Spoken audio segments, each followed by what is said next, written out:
I was waiting for you to call yesterday. I thought you'd be all over me. Oh, I thought you were busy. Yeah, really? Really? I don't know why I'd be busy yesterday.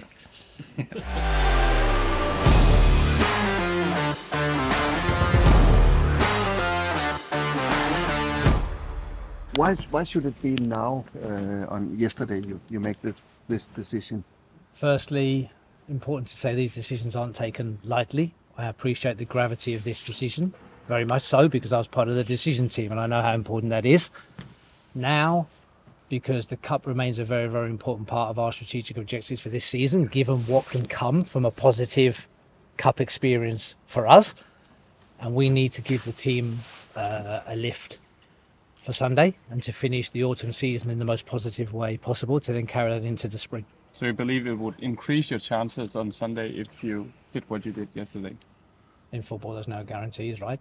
But There's always your belief? But my belief? Yeah. My hope is that it does, yes, of course, yes. Otherwise, we would have kept the status quo. And why didn't it happen Monday after the game? Why did you have to wait till yesterday? Because I think it was very, very important that I was here in person to speak to Jesper. So you're flying That's yesterday. diplomacy. Yeah. That's not, as I said at the start, the gravity and the size of that decision is not something you can do No, at over technology, and we have proven over time, I think, and my values, personal values, are to be high value individual. And if you make such a big decision as that, I was involved at the very, very start of the journey with Jesper and invest a lot of time to recruit him. Then out of respect and dignity and integrity for him, we should be here to tell him to his face, right? That should be common practice. Could Frederik be the new coach in the future in Brøndby? We believe in Frederik's abilities. Yes, we think Frederik's got a wonderful future as a coach, and all of those possibilities will be considered as we journey through the decision-making process in the coming weeks. Will you have a sports director before you That's decide? a good question. I knew you couldn't wait to ask me that one. Will you have a sports director before you decide the former the new Sports coach? director will clearly be part of the decision, but until the sports director is in place, then I'll do what I've done with the sports director, that I'll carry the process forward individually with myself to start the work on the coach.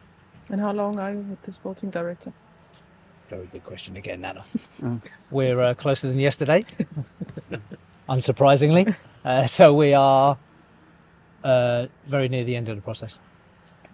Will it be this week or next? I'm not going to put a date on it because out of respect for the person and the discussions we're having and the level of detail we're talking, I don't think it's fair to put a date on it in case I miss it. So I'm giving myself some wriggle room, as we say in England, on that.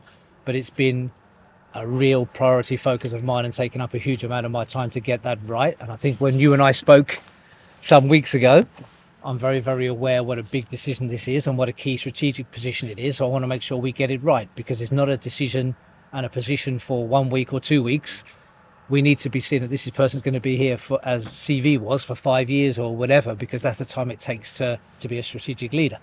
But Scott, could you stay here to say today that when the players come back from holiday, there will definitely be a new coach, a permanently new coach?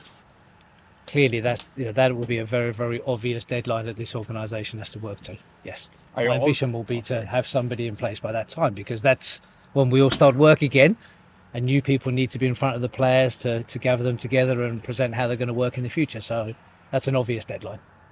How important is it to have a coach and a sport director to have a good connection to the Super League, to know the players in Denmark and to know how the playing football is in Denmark? That's a really interesting question. We've had that question before when we spoke about the sports director, right? About understanding the league and understanding the competition. I would anticipate that any candidate for either of these roles would do their own homework to research the league, research the players, the player population in the league, and understand the ecosystem of Danish football, partly to understand that they're capable of working in it, right? Before you go for a job, you normally look at a job and say, do I actually think my competency framework makes me qualified to do that particular task? Parallel to that, as a club, we'll equally do our analysis to see whether the candidate is actually capable of working in that environment, that culture, and the league. So yeah, I think, is it important? I think every candidate would research it, the league, and make an idea whether they fit in. But I think we have to remember, football's global. Can you put some words on the process leading up to Jesper's departure? Like, what were the main factors for you in this decision? So we've been very, very public with our statements about being back at the very, very top of Danish football.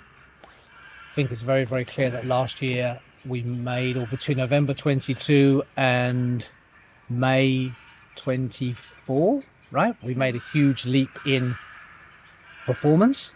The task this year was to consolidate that level of performance and maintain the progression. And our analysis, which is weekly, daily, monthly, etc., of the performances, is that we think we're starting to plateau a little bit in those performances in what this season is a really, really tight league now, with more teams competing for the top three than we've seen in our recent history. And we felt that to maintain momentum and to ensure we reach the strategic objective, then a change was required now to push into the spring season for that. Are you thinking in recruiting the new sporting director and coming new coach in making some changes, like in the playing style? Are you going for continuing of the playing style under Jesper? Yeah, so what my thoughts on that are that we've developed an entertaining style of football under Jesper. That was part of the remit, was to develop a more entertaining style of football. And I think the journey that all the fans and the broader Brøndby family went on last year was amazing. I think it was very, very entertaining indeed, and was also successful. So when you take a new coach, I think it's very, very important that we don't change. It's an evolution and a refinement of that journey. You're not tearing the whole castle down and starting again, because we're not saying that everything was shockingly terrible here. We want to refine it and continue to evolve the playing style and the culture we have. So we're not going from black to white on the paint chart. We're going maybe from black to a dark shade of grey or whatever, right? It's a small evolution every single time you bring a coach. Otherwise, the consequences of making a big change in the coach is they might have a different view on the players. We have to change all the group, bring a different profile of player, and that sets your objectives further back, because that takes time to churn a squad over to a new style of play. So the idea is to bring somebody who would evolve the present, refine the present style of play even further. What is the present style? Is that what you wanted to ask next? Is that your next question? We want to play high energy, high press football, yes, but also be very, very competent in possession with the ball. Like Jesper Sørensen in old days? You don't know Jesper Sørensen? I know Jesper Sørensen, but I wouldn't sit here and say that I've watched many of his videos to understand his style of play. But if we're to be where we wish to be as a football club, we have a very delicate balance, which some other teams in the Superliga face. Is that there's a particular style in the Superliga, but then if you're successful and you get into Europe, there's also a slightly different style of football. And the challenge that coaches have is to balance those two styles of football to be successful, right? You've got to compete every Sunday in the Superliga to be in the top three or be a champion. That's great. But then when you you see the teams from the other European countries in Europe, you maybe have to adjust your style a little bit to be more possession oriented. So it is a balance between the two, and finding that balance is very, very delicate for all of the coaches. I'm sure the coaches in the other clubs will have similar views, that Thursday to Sunday can be quite a difficult way of balancing that and changing the players to suit that. So we're seeking that very, very sweet spot where we can balance being competitive in the Superliga and preparing our teams that when we get into Europe, we can actually compete in Europe and be successful in Europe. In your opinion, how much? No. What are you looking for in a new coach? Which profile are you going for as a new coach in Brøndby? That's a very good question. In the coming days, I'll sit with the people and the other people in the decision team and write down what we actually want as a profile. I think, as we said before regarding the sports director, some of the basic values are very, very similar. Somebody that's done their research and understands what the Brøndby community wishes for, understands the history and the tradition of it, and understands the part they play when they stand here on a Sunday, and the connection they have to bring between the players and the fans in that particular role. But clearly it has to be somebody who is very, very proficient, understands the tactical and the psychological aspects of the game. You know, there's a basic template that I think that a high quality coach has to have at this level of football, right? Your decision you made yesterday, how important was that when you look back that you not qualify for the Conference League phase? We would be,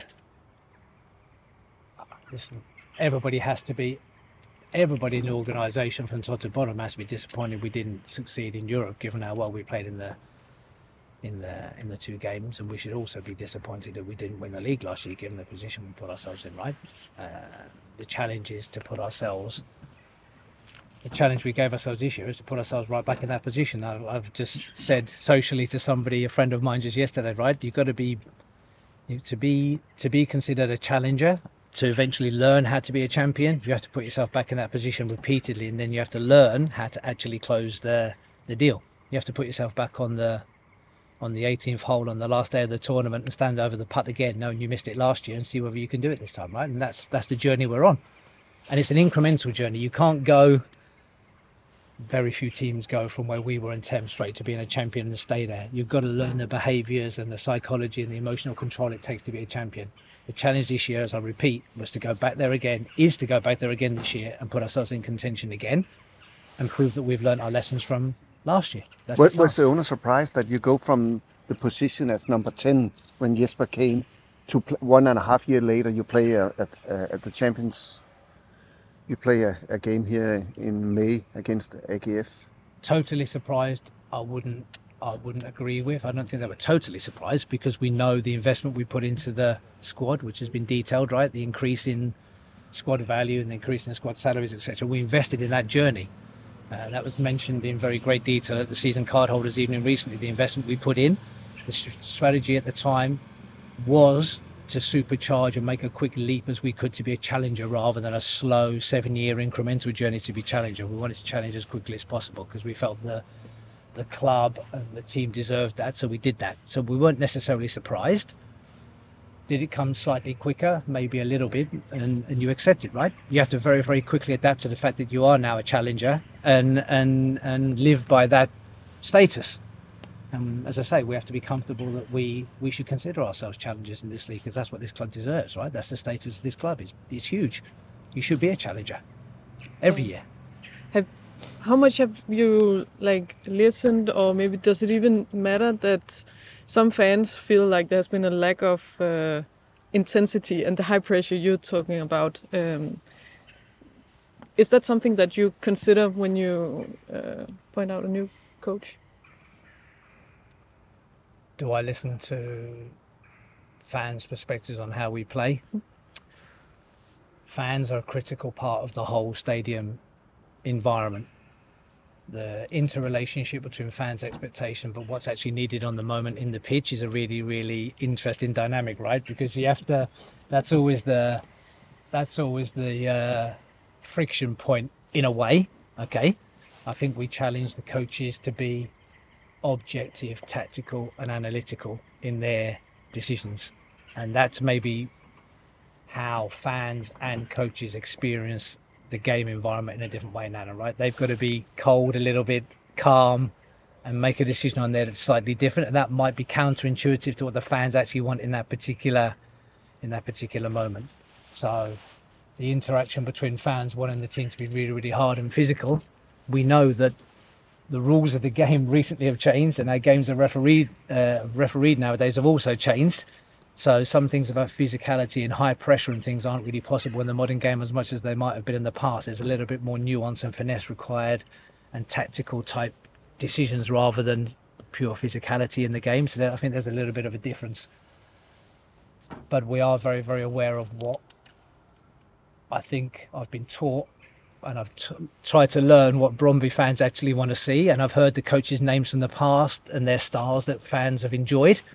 And our job is to try and mix all of that together, to try and put those things into the mix that give us a successful and positive style of play, right? The fact is, it's very, very difficult to play 28,000 styles of play to keep every single individual happy. So you've got to try and play a style that's we have, I call it WITTW, okay? What it takes to win. You have to appreciate what it takes to win in this league. Every single league in the world has a slightly unique way that you have to play to win. Has that been evolved? That's been evolved through all the time. Denmark's had professional football. All the influences in Danish football have built what the Superliga is today. And it's different from what it takes to win over the bridge in Sweden. And it's difficult what it takes in Salt Lake City or wherever else we've got a team. So you have to take time to analyse deeply what that is. So what's the trend in the country? What's the style you have to play to win in the Danish Superliga? And then you have to bring the players to do that. And then you also have to mix in what's the culture and identity of your own local community, who you represent. And those things mixed together should be sitting in your style of play. That was a very long explanation. Oh, yeah, but a good one. Have you already started the process of finding a new coach, or are you putting it a bit on hold till you have a new sporting director? The process is in place. Okay, like any top business works in a very public domain. Okay, and the way the football industry works, you're always aware of what's going on, and you're always speaking, and people are, not necessarily because we're doing it proactively, but people are always volunteering themselves, let's say, or presenting their clients in the football business, be that players, coaches, sports directors, or whatever else. That's the way the football business works, right? There's people out there, there's more people out of work in the football business than there are in work, and it's a very coveted job, so there's always people presenting themselves or their clients or whatever, right? So we won't. So you already have some candidates. We won't be, well, listen, we won't be short of names because it's a big job, right? It's the biggest job in Denmark, if I dare to say that, right? One of the biggest jobs. Did the process start before yesterday? No, because on firm in my line as I was with CV, okay, the first person to hear that decision should be that person in their role, and then you start the process after that, where we have integrity. But from it was official yesterday. Have you got many calls from agent or person that are interested in the job as coach in Brøndby? You can have the job as my secretary to answer the phone calls if you want in the coming days, because the phone didn't stop yesterday, obviously. Has anything surprised you, Scott, in the month you have been having talks with potential new sporting directors in Brøndby? In what area of surprise? Just in the whole process, like the candidates, maybe the I don't know how to say that in English, like how big a job it is to find the right person. That's the last part's really important, right? And I know we've spoken on the podcast and other bits, and I've spoken to all of you before as well.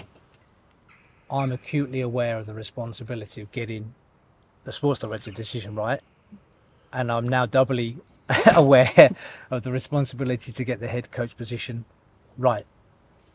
And I've taken time, or we've taken time, the team that are doing it, to be really careful that we get the right person that fits, right? And that takes time, because that isn't just about their resume, as they call it in America, their CV, or their career history.